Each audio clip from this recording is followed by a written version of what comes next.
Brought to you by Agilus Diagnostics.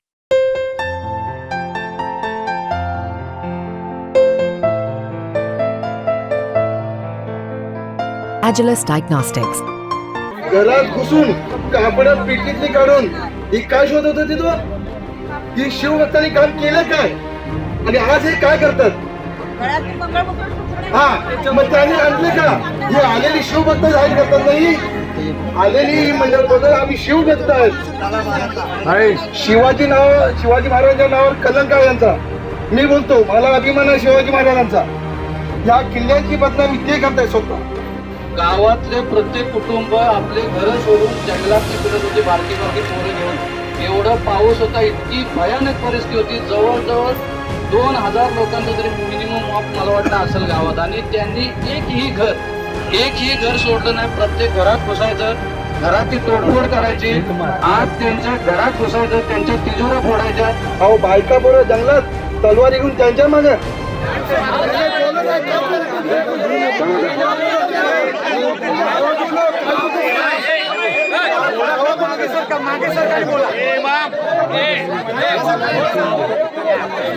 Hello काल त्यांनी केलं ना. ओरिजिनल नावं घेऊन त्याने हल्ला केला आमच्यावर. हा तय्यब भाई लांडेचं दुकान, हा दिलावर मालदारचं दुकान, शिराज परबुलकरचं दुकान, जहीर मालदारचं दुकान, घर रेशमा परबुलकरचं घर. अहो काय हे नाव घेऊन आता बोला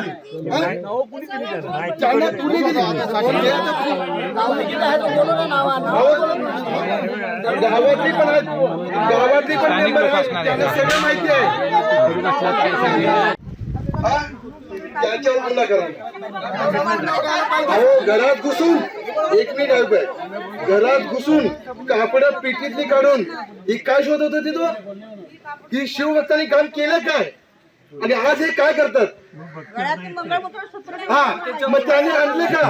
ही आलेली शिवभक्त जाहीर करतात नाही आलेली ही मंडळ बघा आम्ही शिवभक्त आहेत.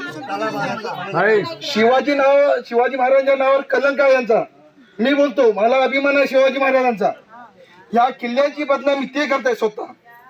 अहो आम्ही सांगू शकत नाही, राग व्यक्त करू शकत नाही. कोण म्हणते ना शिवभक्त आहेत म्हणून? हा साहेब तुम्हाला बोलायचा अधिकार नाही मला.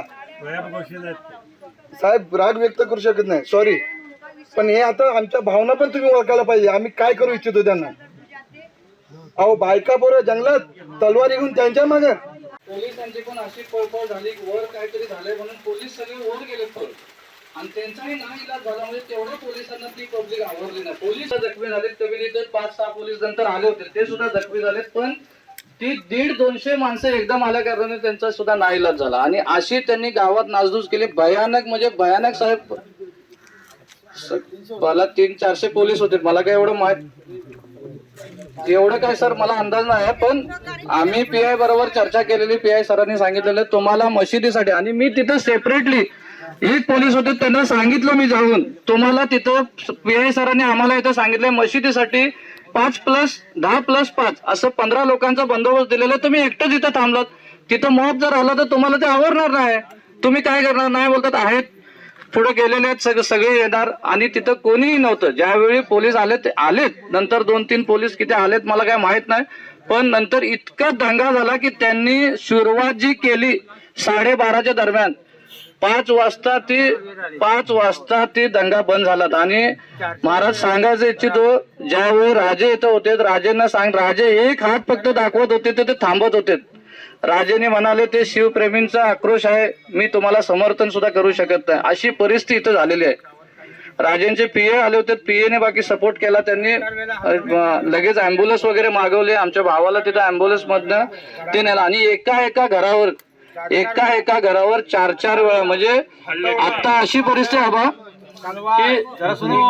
आता अशी परिस्थिती आहे की बाहेरून घर दिसायला चांगलं आहे अजूनही, पण वर त्याला छत राहिलेलं नाही. सगळ्यांनी दगडफेक करून वर चढून पंचनामा केला, नासधूस करून 30 दगडफेक करून सगळी घर वरनं फुटलेले. म्हणजे आत राहू शकत नाही माणूस, राहू शकत नाही. कुठेतरी एक खोली चांगली असेल त्या खोलीत जेवायचं पण तिथं, राहायचं पण तिथं.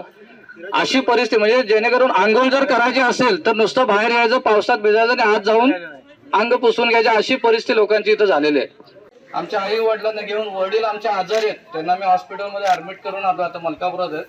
त्यांना खुर्चीवर बसून त्या बायकांनी, मागच्या आमच्या बायकाला त्यांनी बसून दिली. इतकी भयानक परिस्थिती झाली. गावातले प्रत्येक कुटुंब आपले घर सोडून जंगलात ते फिरत होते, बारकी बारकी पोरं घेऊन.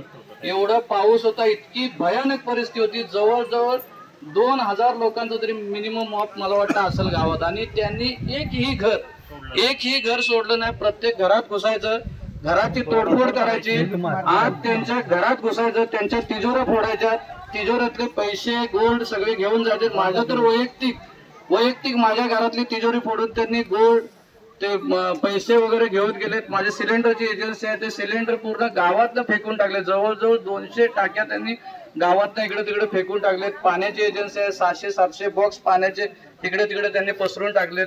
गाड्यांची नुकसान केली. आणि प्रत्येक गावात कोण मेंबर त्यांना इकडे तिकडे दिसला, एखादी लेडीज दिसली, एक तर दगड घेऊन त्यांच्या मागे लागायची, जेंट्स दिसला की तलवारी घेऊन त्यांच्या मागे लागायची.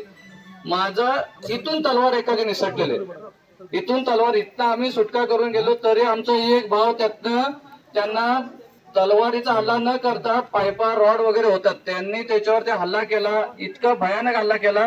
तो आता मिरजमध्ये त्यांना ऍडमिट केलेला आहे. हात 3 जागी त्याचा फ्रॅक्चर झालेला आहे. तो तर मेलेला तर जमा होता, मेला म्हणून त्यांना सोडलेत. अँब्युलन्स फटाफट बोलवली आणि त्यांना लपवला रूम मध्ये जाऊन. रूम मध्ये लपवलेला असताना त्यांनी इतकी भयानक परिस्थिती केली. प्रत्येक घरात घुसून रूमातली म्हणजे खायचं जे अन्न आहे ते अन्न सुद्धा त्यांनी रस्त्यावर आणून टेकलं. कोणाचं घर, कोणाचं दुकान, कोणाची गाडी, 2 व्हीलर तर अशा त्यांनी फोडल्यात की ते सरळ करून चालवून पण जाऊ नये, म्हणजे पेट्रोल टाक्या फोडून. ही माझी जीप इथं दिसते, पोलिसांनी तुम्ही येणार आहे म्हणून ते सरळ केलेली आहे गाडी. गाड्या उलट्या सुलट्या होतात, गाड्यांची इतकी भयानक परिस्थिती त्यांनी केली. इंजन सुद्धा ठेवलेलं नाही, टायरी सुद्धा त्यांनी फोडलेले आहेत गाड्याचे. सगळ्या गाड्या गावातल्या उलट्या होत्यात. आमच्या आई वडिलांना घेऊन, वडील आमचे आजारी आहेत, त्यांना मी हॉस्पिटलमध्ये ऍडमिट करून आलो आता मलकापुरात आहे. त्यांना खुर्चीवर बसून त्या बायकांनी, मागच्या आमच्या बायकाला त्यांनी बसून दिली. इतकी भयानक परिस्थिती झाली. गावातले प्रत्येक कुटुंब आपले घर सोडून जंगलात ते फिरत होते, बारकी बारकी पोरं घेऊन.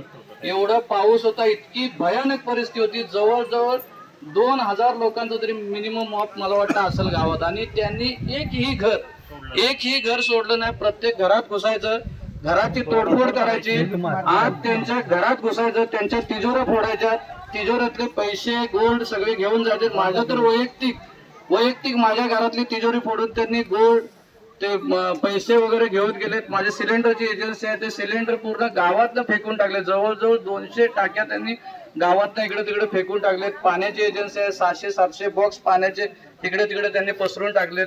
गाड्यांची नुकसान केली. आणि प्रत्येक गावात कोण मेंबर त्यांना इकडे तिकडे दिसला, एखादी लेडीज दिसली, एक तर दगड घेऊन त्यांच्या मागे लागायची, जेंट्स दिसला की तलवारी घेऊन त्यांच्या मागे लागायची. माझा इथून तलवार एखादी निसटलेले, इथून तलवार, इथनं आम्ही सुटका करून गेलो तरी आमचा एक भाव त्यातनं त्यांना तलवारीचा हल्ला न करता पायपा रॉड वगैरे होतात, त्यांनी त्याच्यावर ते हल्ला केला. इतका भयानक हल्ला केला. तो आता मिरजमध्ये त्यांना ऍडमिट केलेला आहे. हात 3 जागी त्याचा फ्रॅक्चर झालेला आहे.